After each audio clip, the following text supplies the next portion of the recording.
अस्सलाम वालेकुम स्टूडेंट्स, उम्मीद है सब खैरियत से होंगे। तो स्टूडेंट, आज हम डिस्कस करने लगे हैं class 9 exercise 3.2 question number 4। Question number 4 में अगर हम इसकी स्टेटमेंट को रीड करें, क्या लिखा हुआ है?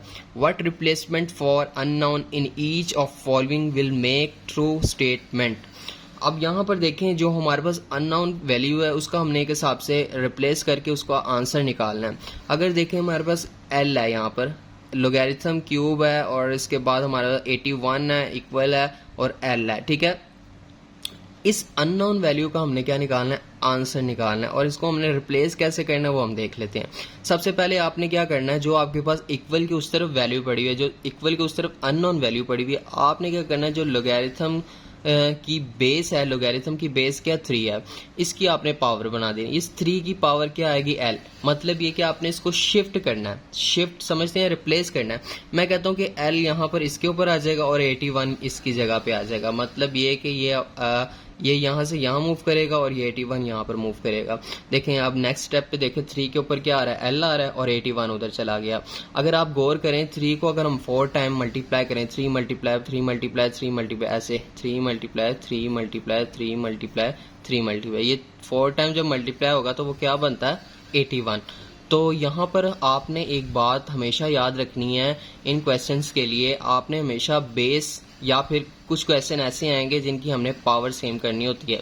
तो अब देखें, हमारी यहाँ पर आपने खुद टेक्निक्स लगा के देखना है कि यहाँ पर हमारी बेस सेम हो सकती है, एग्जैक्टली बेस सेम हो सकती है, क्योंकि हमारे पास जो ऊपर पावर है एल है, एल अननोन है और इसकी हमने यहाँ पर कोई एग्जैक्ट यहाँ पर एल नहीं बना सकते। तो हम क्या करेंगे, यहाँ पे 3 था और यहाँ पे भी हम 3 की पावर समथिंग बना के हम इसकी बेस सेम कर सकते हैं। ठीक है, 3 और 3 यहाँ पर बेस जब सेम हो जाएंगी तो हमने क्या करना है, 3 और 3 आपस में कैंसिल, और जो ऊपर हमारे पास पावर बच जाएंगी उनको हम कहेंगे कि हमारे पास ये आंसर है। एल इक्वल आ गया 4 के, base are equal, so L equals to R. ये हमारे पास क्या आ गया? इसका आंसर आ गया। ये हमारा पार्ट 1 था और बहुत ही आसान था। नेक्स्ट हम इसका पार्ट 2 डिस्कस कर लेते हैं।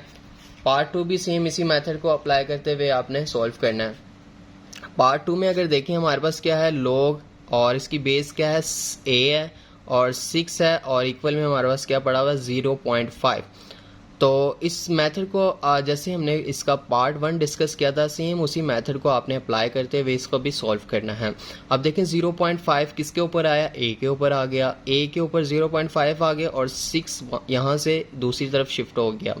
अब 0.5 का मतलब ये कि हमने क्या किया, हमने इस 0.5 को चेंज करना है। 0.5 को अगर मैं पॉइंट ख़त्म करता हूँ तो मेरे पास क्या बचता है? 1, और जितनी आगे डिजिट्स होते हैं उनका 0 लगा देता हूँ, तो मेरे पास बनता है 0.5/10, मतलब 5/10 आ गया। 5 की जब हम कटिंग करेंगे तो मेरे पास क्या बनती है? 1/2 आता है। ठीक है, इक्वल में क्या है? 6 आ गया। अब देखें, a की पावर 1/2, आपको पता है स्क्वायर रूट की वैल्यू क्या होती है? 1/2। तो मैंने इसको स्क्वायर रूट में लिख लिया और इक्वल में क्या आ गया? 6। अब यहाँ पे मैंने लिखा है taking square root on both side. यहाँ पे क्या मतलब कि हमने दोनों तरफ स्क्वायर रूट लेना है। अब स्क्वायर रूट लेने का मकसद क्या था? ताकि हमारे पास ये स्क्वायर रूट कैंसिल हो जाए और हमारे पास आंसर आ जाए a का। जब मैं इसके ऊपर भी स्क्वायर रूट लूंगा, सॉरी इसके ऊपर भी स्क्वायर लूंगा और इसके ऊपर भी स्क्वायर लूंगा, तो ये स्क्वायर और स्क्वायर रूट के साथ कैंसिल, ए आ गया।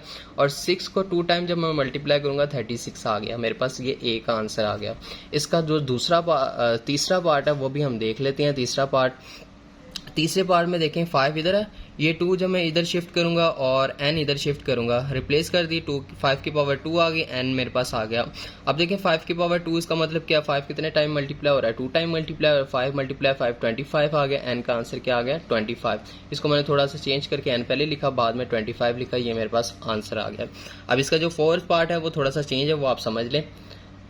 बच्चे यहाँ पे हमेशा गलती करते हैं। अब यहाँ पर क्या लिखा हुआ है? 10 की पावर p है और इक्वल में आपके पास क्या है? 40। Changing into logarithm form. इससे पहले जितने भी क्वेश्चन आपने देखे उसमें आपको लोगैरिथम नज़र आ रहे थे ना, तो इस क्वेश्चन में आपको लोगैरिथम नहीं नज़र आ रहा। इसको हमने पहले लोगैरिथम फॉर्म में चेंज करना है, देन हमने उसी मेथड को अप्लाई करके इसको सॉल्व कर लेना है। अब यहाँ पर देखें, 10 की पावर p है। 10 की पावर p का मतलब ये कि हम इस पावर को शुरू में ले आते हैं, पहली बात ये, और इस 10 को हम लोगैरिथम की फॉर्म में लिख रहे हैं। 10 को हम लॉग की बेस बना लेते हैं और यहाँ पर हमारे पास जो वैल्यू पड़ी हुई है वो 40 आ जाएगा। अब यहाँ पर देखें इक्वल तो मेरे पास इधर आ गया। अब एक इक्वेशन में दो इक्वल तो आ नहीं सकते, तो यहाँ पर जो इक्वल था एक हिसाब से ये वाली वैल्यू यहाँ पर शिफ्ट हो गई और ये p पीछे शिफ्ट हो गई और इक्वल इधर आ गया। p इक्वल्स टू log 10 और 40 आ गया। अब ये log 10 का मतलब यह है कि नेचुरल लॉग होता है ये। अब सिंपली आप अगर कैलकुलेटर में अब नेचुरल लॉग प्रेस करेंगे, लॉग प्रेस करके 40 प्रेस करेंगे तो आपके पास एग्जैक्टली आंसर आएगा 1.6021 और ये हमारे पास क्या है, p की वैल्यू आ गई।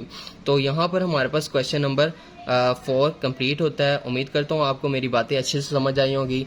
अगर किसी चीज़ की ना समझ आई तो आप कमेंट सेक्शन में लाजमी पूछ सकते हैं, मैं इसका रिप्लाई लाजमी करूँगा। तो मिलते हैं नेक्स्ट वीडियो के साथ, तब तक अपना ख्याल रखें, दुआओं में याद रखें। अल्लाह हाफिज़।